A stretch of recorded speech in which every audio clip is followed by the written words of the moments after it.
凤，你别怕。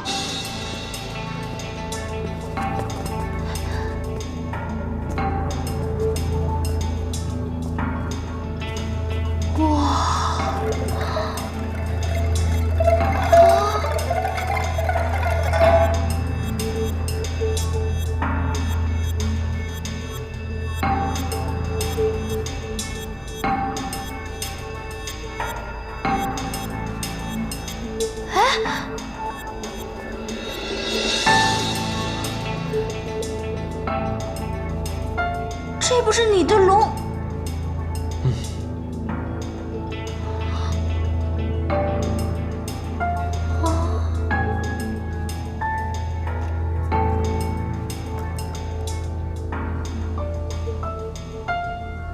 你看这是什么？这不是冯昭仪的金钗吗？以前不觉得美，今天怎么看起来这么美呀？你把我打入冷宫的时候，我就是用它向郭公公换了一车炭。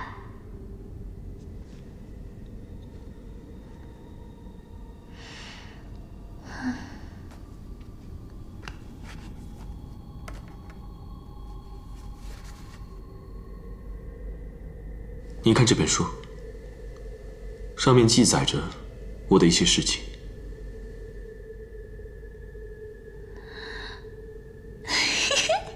宫闱秘史，你的艳史。上面不单记载着我的事情，还有你和家业。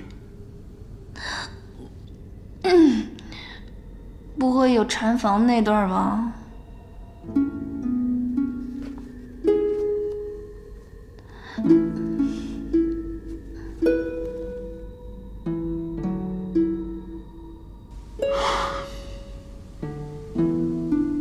明明就像昨天才发生的事情，却足足过去了1000多年。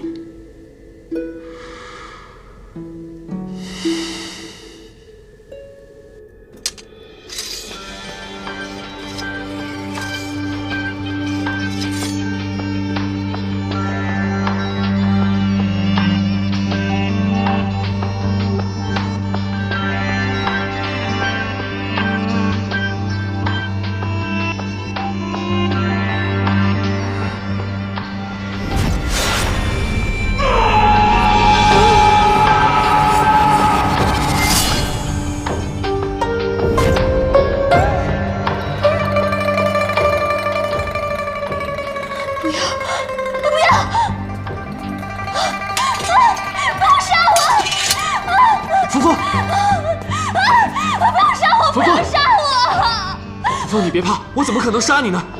别害怕，别害怕。要不，你把我杀了吧？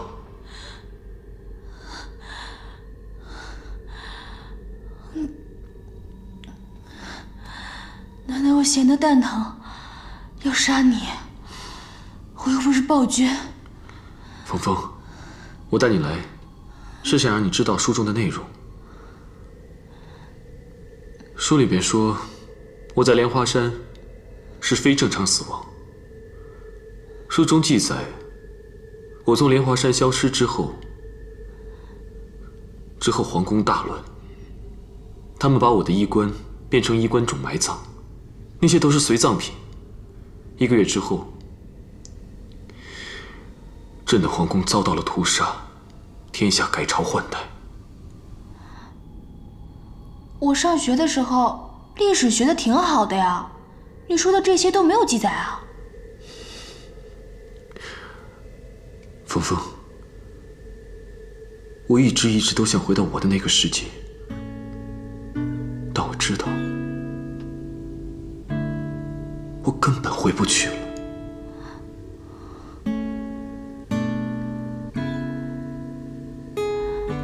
我们离开这儿吧。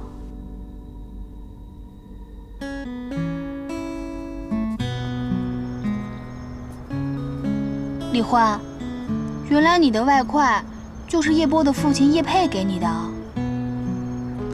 他也是叶家的父亲，他找我做什么顾问，反正就是每个月来这会所一次，让我给他做什么鉴定。我在网上查过，这个叶氏集团做的是国际文物生意，在美国拥有世界最大的拍卖行。我就说嘛，这国土文物怎么会在他私人的地下室里？他父亲可不简单啊。哎，那个叫什么考什么古什么专家，那个老白，你们这儿叫教授，他一看就是个盗墓贼。你说他们是不是在做违法的事情啊？自古以来，鸟为食亡，人为财死，不违法怎么挣大钱啊？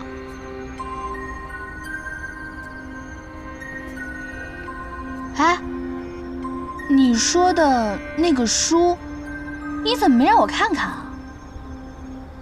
啊，那本书是用极其罕见的文字写成的，到了唐朝就消失了。不给你看，也是因为你看不懂。哦，原来叶佩找你，就是为了这本书啊。叶先生看到李欢二字，非常怀疑，但他不确定是人名还是什么其他的。我就跟他说，我也看不懂那些文字。如果碳14鉴定没错的话，你应该是北魏时期的皇帝。哎，那你怎么姓李呢？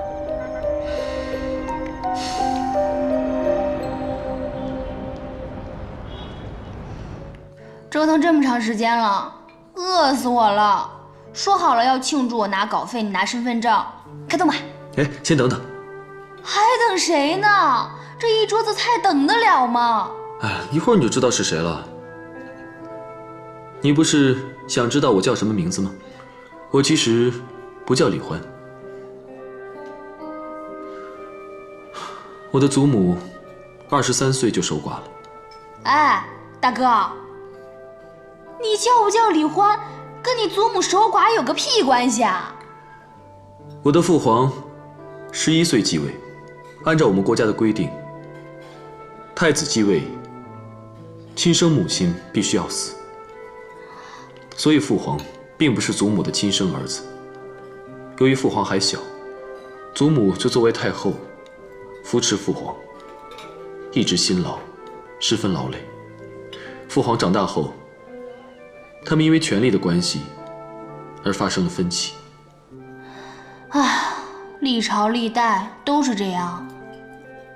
祖母有个宠臣叫做李毅，经常秘密地出入宫廷。父皇知道后十分生气，借故将其杀死。祖母悲痛欲绝。后来我出生了，就给我起了个小名，叫做李欢。想必那个时候你的父亲早已去世了吧？周围的旧臣也遣散的差不多了吧？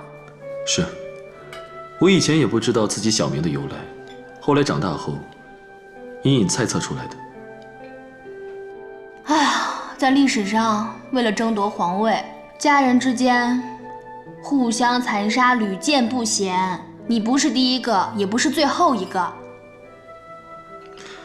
我估计祖母正是因为此事怀恨在心，后来借机将父皇杀害了。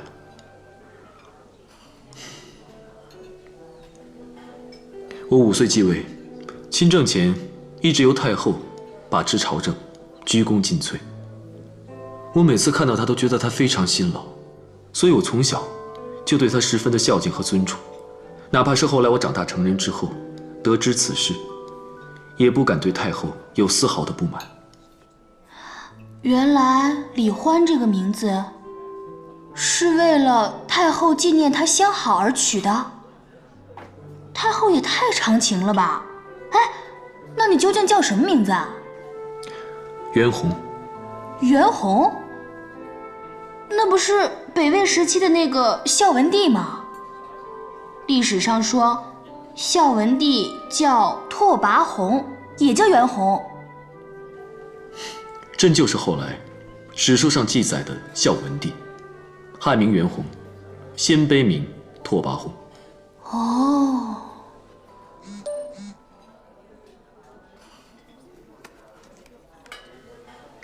我去接个人，汉名袁弘，鲜卑名拓跋宏。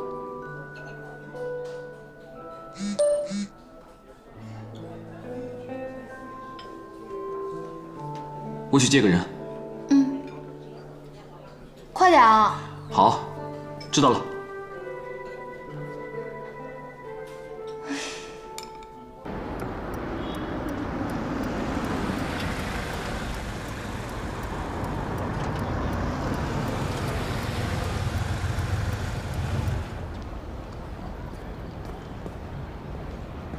三弟，哎，大哥，来了。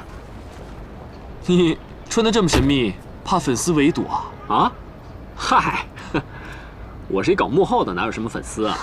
哎，这花是送给你嫂子的？对啊，她不喜欢这花。大哥，这你就 low 了啊！三弟告诉你吧，这男人呢，没有不喜欢套的，女人没有不喜欢花的。你嫂子就是个女汉子。那我倒要问问你了，大哥，你放屁是薄的还是厚的？好了好了，哎呀，我就是看着你啊，跟我大嫂都特别亲切。那我们先进去吧。好啊，走。三弟，真的是三王爷？啊？那个嫂子好，那个我哥不懂事儿，跟我大哥打架，我呢专程来替他赔个不是。那，真有钱。啊？这件事啊就别提了，我们坐下来边吃边聊。好。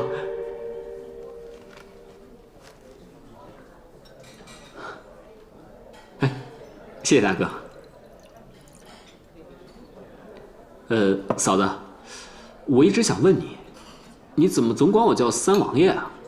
我在我们家行四。啊，那个李欢排老大啊，叶家排老二，你不就是老三吗？三王爷听起来霸气，太霸气了。太霸气了，这个好，嫂子说的好啊。我觉得呢，就这个话题呢，我接下来就投一部电视剧，名字就叫《三王爷》，到时候大哥你来演皇帝，我最适合演皇帝了。果然是亲兄弟，心有灵犀呀。说得对啊，嫂子，这个缘分这个东西啊，真的是很奇妙啊。你说大哥，我要单见着你，觉得你眼熟也就罢了，连嫂子也这么面熟，那种感觉啊，就好像是前世我们就见过面了。你就是我的亲大哥，你就是我的亲大嫂啊，这个 feel 啊，那翻滚吧牛宝宝啊！翻滚吧牛宝宝，翻滚吧牛宝宝，你也会说这个啊？来，我敬你们兄弟一杯。好，来，谢谢大哥，谢谢大嫂。